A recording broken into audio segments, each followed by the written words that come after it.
This is Cronkite News. Welcome to this Cronkite News Update. I'm Julia Thatcher. Here's a look at the top stories we're tracking today at noon. Phoenix Mayor Greg Stanton announced his support for Prop 123 today, a multi-billion-dollar funding plan for K-12 education. It puts a long legal battle behind us and will put $3.5 billion new dollars into our classrooms over the next 10 years. Our kids need it. Today, Arizona ranks nearly dead last in per pupil spending, per student spending. Prop 123, if passed, will use more land trust proceeds to provide funding, and it would also resolve a 5-year lawsuit over the state's lack of school funding during the recession. A special vote will be held in May. If you want to vote in Arizona's upcoming primary election, your deadline to register with a party is coming up. Registered independents cannot vote in Arizona's primaries. Voters must register by February 22nd. Early ballot voting starts on February 24th, with the actual primary taking place in just over a month on March 22nd. You can register or change your party at servicearizona.com.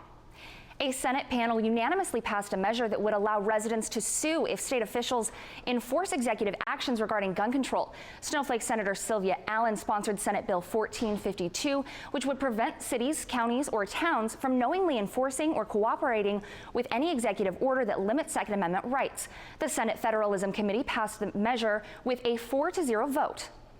Gun control policy is not a new debate, both here in Arizona and around the nation. The Carnegie Night News 21 project housed at the Cronkite School did a full in-depth investigation into gun culture in America. For a full report, go to gunwars.news21.com. The heat is headed back to the valley with temperatures expected to reach 90 degrees today. It's only February, but the Phoenix Fire Department is warning residents not to discount hot weather safety tips just because it's still winter. Those tips include keeping hydrated, bringing proper hiking gear, and not leaving children or pets in the car.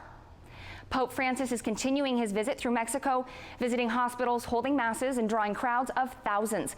He will make his way to Ciudad Juarez tomorrow. Residents there say they hope the Pope's visit will help heal a city torn by violence, and our Cronkite News team is there with the coverage from Juarez tonight at 5. And a donated golden retriever is helping Arizona DPS officers on the job and off it. The 2-year-old dog Fallon is trained to sniff out devices during investigations, but officials say she's also there to comfort officers when they're stressed and need a break from work. Here's a look at what's coming up tonight at 5 on Arizona PBS. Virtual reality and the police, how technology is training first responders. And a master tailor who stitched his way through racial boundaries wants to keep the tradition going. That's it for this Cronkite News Update. For top Arizona stories anytime, go to cronkitenews.azpbs.org.